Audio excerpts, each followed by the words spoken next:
1939 की सर्दियों की बात है। जगह थी फनलैंड। -40 डिग्री का दर्जा हरारत और सोवियत रूस ने उस छोटे से मुल्क पर हमला कर दिया। दुनिया को लगा कि फनलैंड कुछ ही दिनों में खत्म हो जाएगा, लेकिन उस बर्फीले जंगल में एक किसान था, बिल्कुल अकेला, जिसे कोई नहीं जानता था। उसका नाम था सीमू हायहा। उसने सफेद कपड़े पहने हुए थे और वो बर्फ में गायब हो गया था। अपनी सांस की भाप दुश्मन से छुपाने के लिए वो मुंह में बर्फ रखता था। अगले 100 दिनों में उस अकेले इंसान ने 500 से ज्यादा दुश्मन मार गिराए और रूसी फौज उसे सफेद मौत कहने लगी। जब जंग खत्म हुई और एक सहाफी ने पूछा कि तुम इतने खतरनाक कैसे बने, तो सीमू ने सिर्फ एक लफ्ज कहा, मश्क। उस इंसान का अकेलापन ही उसका सबसे बड़ा हथियार था। आज के माशरे में जरा अपने आसपास देखो, लोग तड़प रहे हैं, इन्हें लाइक्स चाहिए, कमेंट्स चाहिए। वो अपनी पूरी रूह नचोड़ देते हैं सिर्फ इसलिए ताकि कोई उनकी तरफ देखे। वो चला चला कर दुनिया को बता रहे हैं कि हम यहां हैं, लेकिन तुम साए की तरह चलना सीख गए हो। तुम कमरे में होते हो, सब कुछ देख रहे होते हो, हर छोटी मालूमात, हर इशारा, हर झूठ पकड़ रहे होते हो, लेकिन खुद कुछ जाहिर नहीं करते। वो शोर मचा रहे हैं और तुम सन्नाटे में अपना गलबा बना रहे हो। तुमने बहुत ज्यादा वक्त अकेले में गुजारा है।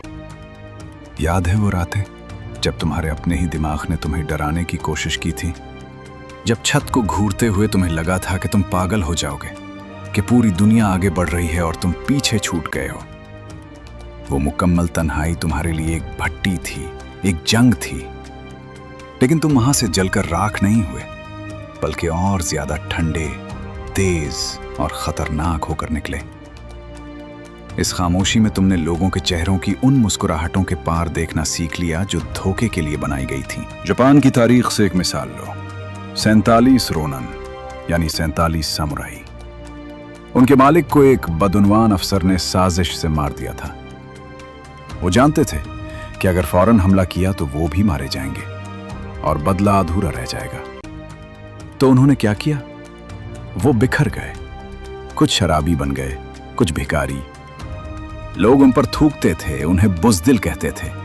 दुश्मन को लगा खतरा खत्म हो गया है, लेकिन इस सन्नाटे में, इस जिल्लत के पीछे 2 साल तक एक मंसूबा बन रहा था। फिर एक बर्फीले रात वो 47 सामुराई खामोशी से इकट्ठे हुए और बना किसी शोर के उस अफसर का सर काट लिया। दुनिया ने उन्हें बुज़दिल समझा था, लेकिन वो एक बेहतरीन हिकमत अमली बनाने वाले थे। फ्रांस का एक राजा था, लुई चौथवां, यूरोप का सबसे ताकतवर आदमी। इसके वजीर इससे डरते थे, इसलिए नहीं कि वो चलाता था, बल्कि इसलिए क्योंकि उसे पढ़ा नहीं जा सकता था। जब भी कोई वजीर घबराहट में आकर जंग या धोखे की लंबी कहानियां सुनाता, मिन्नतें करता, तो राजा खामोशी से सुनता। उसके चेहरे पर न गुस्सा होता, न डर, और आखिर में वो सिर्फ 2 अल्फाज कहता, मैं देखूंगा, और मुड़कर चला जाता। इसकी वो खामोशी किसी भी चीख पुकार से ज्यादा खतरनाक थी, क्योंकि जिसे समझा न जा सके, इससे डर पैदा होता है। जापान के सबसे अजीम तलवारबाज मायामोतो मुसाशी को देखो। उसने 60 से ज्यादा मुकाबले जीते, क्योंकि उसने अपनी जवानी के कई साल गारों और जंगलों में अकेले रहकर अपनी रूह को पढ़ा था। जब दुश्मन उसे गालियां देता या गुस्से से पागल हो जाता, तो मुसाशी बिल्कुल पुरसुकून रहता। उसके चेहरे पर कोई शिकन नहीं आती थी। उसने अकेलेपन में अपने जज्बात को जीत लिया था। वो जानता था कि जो इंसान अपने गुस्से पर काबू नहीं पा सकता, वो अपनी तलवार पर क्या काबू पाएगा। हमारे अपने तारीख के सबसे बड़े मास्टरमाइंड आचार्य चाणक्य को देखो। जब नंद खानदान के राजा ने उनका जिल्लत आमेज किया, तो उन्होंने शोर नहीं मचाया, ना ही दरबार में लड़ाई शुरू की। वो अपना अपमान पी गए और चुपचाप जंगलों में चले गए।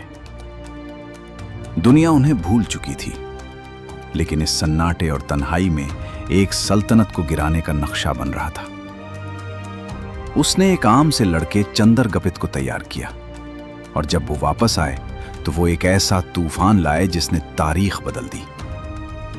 अगर वो उस दिन अपनी अना में आकर लड़ते तो मारे जाते, लेकिन उन्होंने सन्नाटे को चुना और यही उनकी जीत की वजह बनी। यहां आकर तुम्हारी तन्हाई तुम्हारा बेस ऑफ ऑपरेशंस बन जाती है। तुम अलग थलग नहीं हो, तुम एक स्नाइपर की तरह पोजीशन संभाले हुए हो जिसके पास पूरे मैदान का नजारा है। अब तुम हर लड़ाई नहीं लड़ते, क्योंकि कुछ लड़ाइयां जीतने के लिए नहीं होती, वो जाल होती हैं, इसलिए तुम उन्हें छोड़ देते हो। अब तुम अपने मंसूबे की रफ्तार से चलते हो। जब बाकी लोग जल्दबाजी करते हैं तुम रुकते हो, वो घबराते हैं तुम मुशाहिदा करते हो। तुमने खामोशी में लोगों के पैटर्न को स्टडी करना सीख लिया है। अब तुम हर जगह नहीं हो, हर किसी के लिए दस्तयाब नहीं हो। यही तुम्हारी कद्र है। जब बाकी लोग तवज्जो मांगते हैं तुम ब्लाइंड स्पॉट बन जाते हो। तुम इंतजार नहीं करते, तुम अपना वक्त खुद बनाते हो। तुम दरवाजे नहीं ढूंढते, तुम तय करते हो कि वो कब खुलेंगे। अगर तुम तैयार हो तो नीचे कमेंट्स में जाओ और दुनिया को बता दो कि तुमने अपना हथियार चुन लिया है। Silence is my weapon. जाओ और अपनी खामोशी को अपनी जीत बना लो।